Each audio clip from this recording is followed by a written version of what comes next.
సకల చరాచర జీవజాలం నేనే, దివ్య దానవలోకం నేనే, మత్స్యాది సర్వావతారాలు ఈ మహాసంగ్రామానికి సంకల్పము, నిర్వహణ, సమాప్తి నాదే.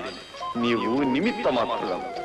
ఈ సత్యాన్ని గ్రహించలేక కామ క్రోధ లోభ మదమాశ్చర్యాలకు లోనై మానవ కోటి సతమతమవుతున్నది. అడుగో కుమారుడని, నీవు భ్రమించే జీవుడు చంద్రాంశలో జన్మించి జన్మకార్యం నిర్వర్తించి పిలు. గ్రహించావా ఫల్గుణ? శరీరంతో వచ్చిన సంబంధాలు శరీరంతోనే నశిస్తది. నిత్య సత్య సంబంధం నాది. అనంత కాలచక్ర భ్రమణంలో మానవ జీవితేతిహాసం అనేక పర్యాయాలు ఆవృతమవుతున్నది. జీవిత సంగ్రామంలో మానవుడు విషాదంతో కర్తవ్య విముఖుడు కారాదు.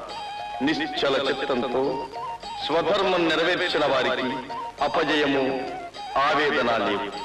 సర్వదా సర్వత్రా విజయమే, విజయమే.